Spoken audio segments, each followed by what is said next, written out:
இன்னைக்கு வீடியோ என்னோட பெரிமெனோபாஸ் சிச்சுவேஷனோட update number 2 video. So 2 video இதுக்கு முன்னாடி நான் ஆல்ரெடி போஸ்ட் பண்ணியிருக்கேன், பெரிமெனோபாஸ் அண்ட் அப்டேட் 1.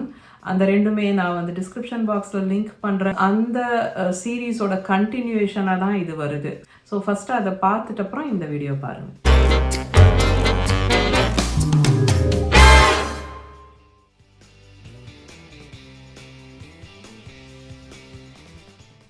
முக்கியமான டிஸ்க்ளைமர், நான் டாக்டர் இல்லை, நான் ஓபிஜிஒய்என் அந்த மாதிரி எதுவும் கிடையாது.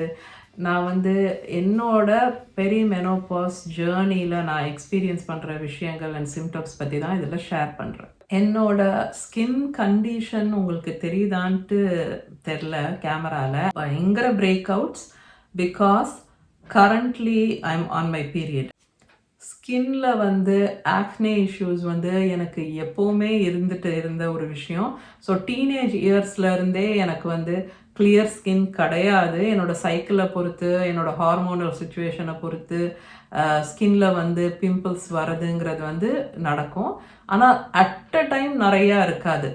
ஒரு டைமில் வந்து ஒரு ஆக்டிவ் பிம்பிள் தான் இருக்கும். ஸோ ஒன்று வந்து அப்படியே பெருசாகி அப்புறம் அது பிரேக் ஆகி அதுக்கப்புறம் அது ஹீல் ஆகி அது ஒரு கருப்பு புள்ளியாக இருக்கும். அண்ட் அப்படியே நம்ம மேக்கப்பை போட்டு மறைச்சிக்க வேண்டியதான். இப்படி தான் போயிட்டுருக்குது காலம். ஆனால் இந்த வாட்டி மட்டும் நீங்கள் க்ளோஸ்அப்பில் பார்த்தீங்கன்னா, எல்லாம் ஜூம் பண்ணி பார்த்தீங்கன்னா உங்களுக்கு தெரியும், ஒரு 3 active pimple at a time இருக்குது. ஸோ இந்த பக்கம் கண்ணம் வந்து ஃபுல் டேமேஜ். இந்த மாதிரி ஸ்கின் இருக்கிற நிலைமைக்கு காரணம் வந்து இந்த first time ever in my life except for my pregnancies, இதுதான் முதல் வாட்டி கிட்டத்தட்ட 2 மாதம் கழித்து என்னோட பீரியட் வருது. So totally skipped 1 month. அந்த மாதிரி ஆனதே கிடையாது என்னோட லைஃப் டைமில். கொஞ்சம் நான் கிளியர் ஸ்கின் வந்து இப்போ தான் என்ஜாய் பண்ணிட்டு இருந்தேன். ஏன்னா 2 மாதம் கேப் இருந்தது இல்லையா பீரியட்ஸ்க்கு. ஸோ நடுவில் நாங்கள் வந்து ஆக்சுவலி ட்ராவல்லாம் பண்ணிகிட்டு இருந்தோம். அந்த டைம் எல்லாம் பார்த்து அப்பாடா ஸ்கின் இப்போ தான் கொஞ்சம் டீசென்ட் லுக்கிங்காக இருக்குது வித்தவுட் மேக்கப்னு நினச்சேன். வந்துருச்சு. 1 இல்லை 3. இன்னும் 3 வாரம் கழித்து வரும்போது 3 வரணும் இல்லை. நான் நினச்சிட்டு இருந்தேன் இது மாதிரி 2 மந்த்ஸ் கழித்து பீரியட் வரும்போது ரொம்ப மோசமாக இருக்க போகுது என்னோட சுச்சுவேஷன் அப்படின்னுட்டு. But interestingly so for so good. அதாவது என்ன நான் சொல்ல வரேன்னா, யூஸ்வலி டே 1 போது என்னோட பீரியட்ஸ் போது வயிறு வலிக்கும். அதுவும் வந்து தூங்கும்போது நைட்டெல்லாம் வந்து வயிறு வலியில் புரண்டு படுத்துட்டு இருப்பேன். அந்த மாதிரி அதாவது பெயின் பார்ட் வந்து ரொம்ப ஜாஸ்தின்னு நான் சொல்ல வரல. ஆனால் ஒரு சிக்னிஃபிகண்ட் அமௌண்ட் இருக்கும். அது வந்து தூக்கத்தை கெடுக்கிற அளவுக்கு வந்து வலிக்கிற மாதிரி இருக்கும். இல்லைனா ஒரு பர்டிகுலர் ஆங்கிளில் வந்து வலி எடுக்குது வயிறு அப்படின்ற மாதிரி இருக்கும். ஸோ நான் டேர்ன் பண்ணி படுத்துப்பேன் அண்ட் அதுக்கப்புறம் தூங்குவேன். அந்த மாதிரி ஸ்லீப் டிஸ்ரப்ஷன் இருக்கும். தூங்கும்போது கொஞ்சம் டிஸ்டர்பன்ஸ் இருக்கும். ஆனால் அந்த மாதிரி எதுவும் இல்லை. இது வரைக்கும் இல்லாத அளவுக்கு எனக்கு வந்து வயிறு வலியே இல்லாமல் இருக்குது, which is very interesting for me. ஒரு டேப்லெட்ஸ் வந்து நான் எடுத்துகிட்டு இருக்கேன் இல்லையா ஹெவி ப்ளீடிங்க்கு. அது வந்து நான் இன்னும் எடுத்துக்க ஆரம்பிக்கலை. Even though this day 1 started like early in the morning. இன்னைக்கு ஃபுல் டே ஆயிடுச்சு, ஆனால் நான் இன்னும் அதை எடுக்கவே இல்லை. ஸோ இன்ட்ரெஸ்டிங்லி யூஸ்வலாக இருக்கிறத விட லைட்டராக இருக்குது. 2 மந்த்ஸ் கழித்து வந்திருந்தாலும் இந்த பீரியட் வந்து ஸோ ஃபார் டே 1க்கு வந்து யூஸ்வலாக இருக்கிறத விட கொஞ்சம் லைட்டராக இருக்குது. பீரியட்ஸ்க்கு முன்னாடி கொஞ்சம் ஸ்பாட்டிங் இருக்கும். ஆக்சுவலி எப்போவுமே கிடையாது. இது வந்து first 4 years of birth control pills எடுத்த அப்புறம் பீரியட் சைக்கிள் வந்து நேச்சுரலாக ரிட்டர்ன் ஆகுது இல்லையா, அந்த மாதிரி டைமில் தான் இந்த ஸ்பாட்டிங் பிஃபோர் பீரியட்ஸ் எனக்கு ஆரம்பிச்சிது. ஸோ இந்த பர்த் கண்ட்ரோல் பில்ஸ் நான் எப்போ எடுக்க ஆரம்பித்தேன்னு கேட்டிங்கன்னா, என்னோட ஃபஸ்ட்டு குழந்தை பிறந்த அப்புறம். ஸோ முதல் குழந்தைக்கும் 2வது குழந்தைக்கும் அந்த ஒரு கேப் வேணுன்ற பிளானில் நான் வந்து பர்த் கண்ட்ரோல் பில்ஸ் எடுத்துகிட்டு இருந்தேன். ஆல்சோ எனக்கு இந்த ஹெவி பீரியட் இஷ்யூ இருந்தது இல்லையா, அதனால் எங்கள் டாக்டரே வந்து சஜஸ்ட் பண்ணாங்க, இது உன்னோட அயர்ன் லெவல்ஸும் ரொம்ப மோசமாகாமலும் பார்த்துக்கும் அப்படின்னு சொல்லிட்டு. ஸோ அந்த 4 இயர்ஸ் வந்து உண்மையிலேயுமே ஒரு பெரிய ரிலீஃப். ஏன்னா அந்த ப்ளீடிங் வந்து வித்ட்ரால் ப்ளீடிங்னு சொல்லுவாங்க நீங்கள் பர்த் கண்ட்ரோல் பில்ஸில் இருக்கும்போது. அந்த ப்ளீடிங் வந்து சும்மா பேருக்கு தான் இருக்கும். ஸோ என்னோட அந்த ஹெவி ப்ளீடிங் ப்ராப்ளமையும் அது வந்து அட்ரஸ் பண்ணுச்சு. அந்த டைம்லலாம் என்னோட அயர்ன் லெவல்ஸ் வந்து கிட்டத்தட்ட நார்மல் ரேஞ்சுக்கு இருக்கும். ஆனால் இது மாதிரி birth control pills, hormonal pills நம்ம எடுக்கிறோம் இல்லையா, இது வந்து நம்ம அப்படியே லைஃப் லாங் எல்லாம் எடுத்துக்கக்கூடாது. அதுக்குன்ட்டு ஒரு ஃபிக்ஸ்டாக இவ்வளோ இயர்ஸ் தான் நீங்கள் எடுக்கலாம் அப்படின்னு சொல்லி ஒரு ரெக்கமெண்டேஷன் வச்சுருக்காங்க. நான் வந்து பர்சனலாக இது ஸ்டார்ட் பண்ணது என்னோடய ஃபஸ்ட்டு பையன் பிறந்தப்புறம் 4 இயர்ஸ் அண்ட் அதுக்கப்புறமா கேப் விட்டு அப்போ தான் நான் இந்த ஸ்பாட்டிங் பிஃபோர் பீரியட்ஸ் வந்து நோட்டீஸ் பண்ணேன். ஒரு 2-3 சைக்கிள்ஸ் வந்து நேச்சுரலாக ஆகட்டும் அப்படின்னு சொன்னாங்க. 2வது பையன் கன்சீவ் பண்ணியிருந்தேன் அண்ட் 2வது பையன் பிறந்த அப்புறமும் நான் வந்து ஒரு 4 இயர்ஸ் போல் அந்த பர்த் கண்ட்ரோல் பில்ஸ் எடுத்துக்கிட்டேன். பட் ஒரு 8 இயர்ஸ் மேக்ஸ் அதுக்கு மேலே எடுக்க வேண்டாம் அப்படின்ற ரெக்கமெண்டேஷன் அந்த டைமில் இருந்தது அண்ட் ஸோ அதனால் ஐ ஹேட் டு ஸ்டாப். அதுக்கு மேலே எடுக்க வேண்டாம் அப்படின்னு முடிவு பண்ணிட்டோம். அண்ட் அதுக்கப்புறம் தான் அந்த யூஷுவல் கொடுமை of very heavy periods and 2 hours 3 ஹவர்ஸ்க்கு ஒரு முறை பேட் சேஞ்ச் பண்ணணும் அண்ட் பயங்கரமாக எக்ஸசிவ் ஹெவி ஃப்ளோ அண்ட் என்னோட ஹீமோக்ளோபின் பேசிக்கலி 7, 6 அந்த மாதிரி வந்து நிற்கும் அண்ட் அதுக்கப்புறம் எங்கள் டாக்டர் அயன் எடுத்துக்கோ அப்படிம்பாங்க. ஸோ இந்த சைக்கிள் வந்து ongoing throughout my life. Birth control pills எடுத்துக்கிறதுக்கு நம்ம ஊரில் சில பேருக்கு வந்து பயம் இருக்குது. அந்த மாதிரி பயப்பட தேவையில்லை. It is a very good way. Especially உங்களுக்கு ஹெவி பீரியட் இஷ்யூஸ் இருக்குன்னா உங்களோட குழந்தைங்களுக்கு நடுவில் இவ்வளோ இயர்ஸ் கேப் வேணும் அப்படின்னு நீங்கள் நினைக்கிறீங்கன்னா அது ஒரு நல்ல ஆப்ஷன். அது வந்து ஃபர்டிலிட்டியே ரூயின் பண்ணிடும், அதுக்கப்புறம் ப்ரெக்னென்ட்டே ஆக முடியாது அந்த மாதிரிலாம் நினைக்கிறாங்க. அப்படி எதுவும் கிடையாது. இன்ஃபேக்ட் இங்கே வந்து என்னோடய ஃப்ரெண்ட்ஸோட பொண்ணுங்க அவங்கெல்லாம் வந்து ரொம்ப இர்ரெகுலர் பீரியட்ஸ் இருந்தாலும் சரி, இல்லை ரொம்ப ஹெவி பீரியட்ஸ் என்ன மாதிரி இருந்திருந்தாலும் சரி, அவங்களுக்கு வந்து ஒரு சின்ன course of putting them on birth control pills. So 3 monthsக்கோ 6 monthsக்கோ அவங்கள வந்து பர்த் கண்ட்ரோல் பில்ஸ் ப்ரிஸ்கிரைப் பண்ணி அவங்கள வந்து ஃபாலோ அப் பண்ணுறாங்க. இதுவும் நான் கேள்விப்பட்டிருக்கேன் ஃப்ரெண்ட்ஸ் கிட்ட இருந்து. ஓகே, டாப்பிக்கை விட்டு நம்ம எங்கேயோ போயிட்டோம். So coming back to the topic. So as I explained, அந்த ஃபஸ்ட்டு சிம்டம் என்ன அப்படின்னா இந்த இவ்வளோ லாங் கேப். ஸோ இதுக்கு முன்னாடி அந்த ஃபஸ்ட்டு வீடியோவில் நான் வந்து சொல்லியிருந்தேன் இல்லையா, அந்த ஃபேஸஸ் ஆர் ஸ்டேஜஸ் ஆஃப் பெரிமெனோபாஸ்னு. அதில் வந்து என்ன சொல்லியிருந்தேன் நான், 60 daysக்கு மேலே கேப் ஆனிச்சுன்னா, ஸோ 2 மாதம் தாண்டியும் உங்களுக்கு பீரியட் வரல, அதுக்கப்புறம் தான் வருது அப்படின்ற ஸ்டேஜ்க்கு நீங்கள் போயிட்டீங்கன்னா நீங்கள் வந்து லேட் பெரிமெனோபாஸ்க்கு போயிடுறீங்க.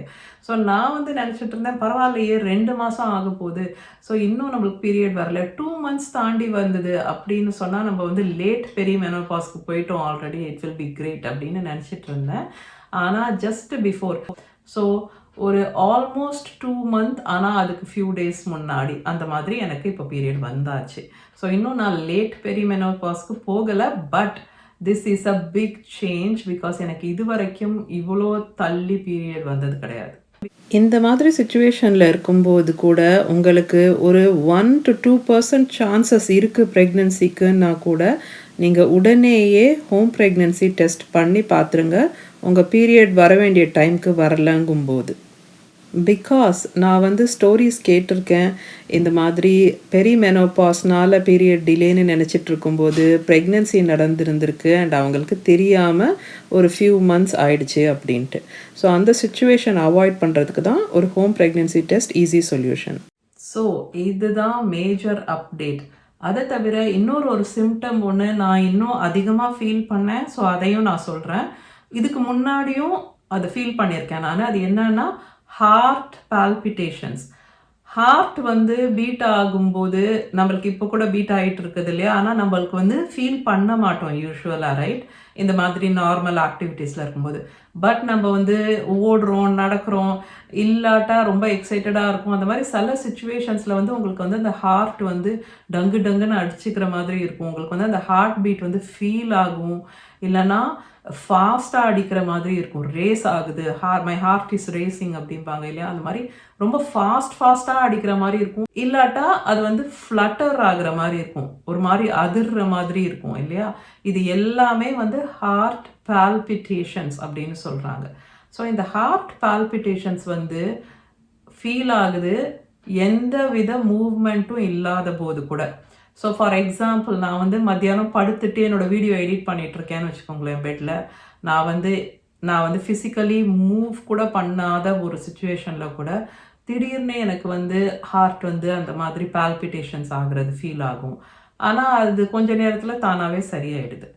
ஸோ இது ஒரு நியூ சிம்டம். பால்பிட்டேஷன்ஸோட சேர்ந்து வேறு அடிஷ்னல் சிம்டம்ஸ் இருக்குது.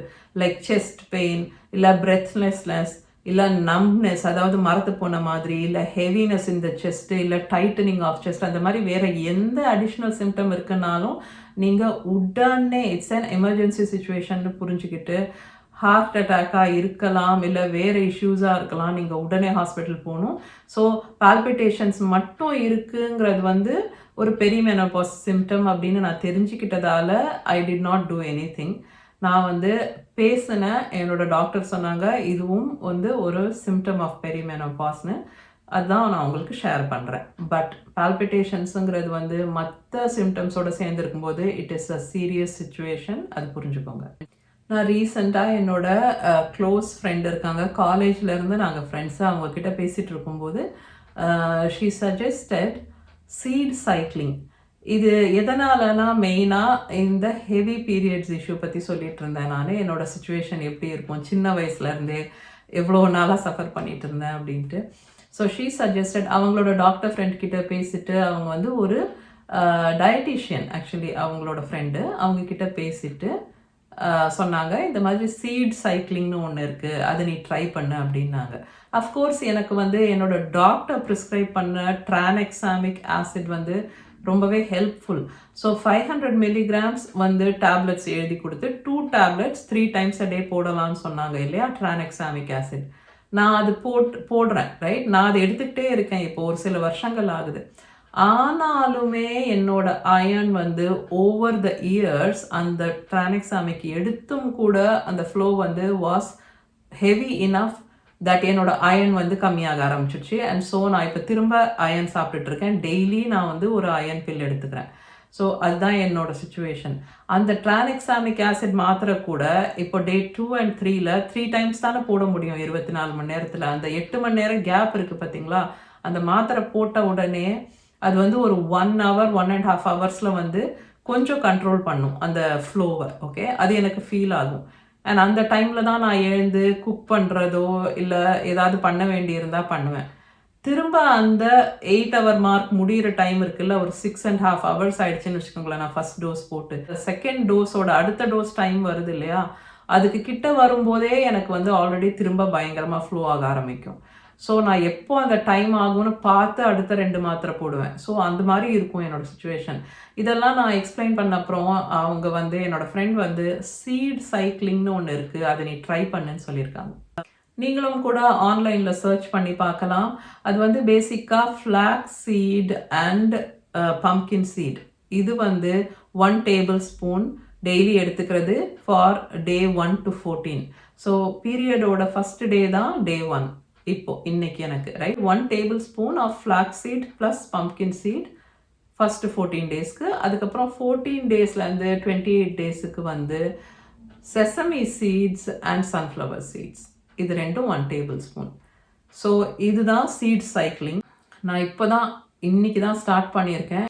ஸோ நெக்ஸ்ட் பெரிமெனோபாஸ் அப்டேட் வீடியோவில் நான் உங்களுக்கு ஷேர் பண்ணுறேன் இந்த சீட் சைக்கிளிங் எனக்கு எந்த அளவுக்கு ஹெல்ப்ஃபுல்லாக இருந்துச்சு அப்படின்னுட்டு, எனக்கு ஒர்க் ஆச்சா இல்லையா அந்த டீட்டெயில்ஸ். உங்கள் ஃப்ரெண்ட்ஸ் சர்க்கிளில் ஃபேமிலியில் பெரிமெனோபாஸ் கோ த்ரூ பண்ணுறவங்களுக்கு இந்த வீடியோஸ் ஷேர் பண்ணுங்கள். It may be useful to them. Okay, so அதோட வீடியோ முடியுது. Take care.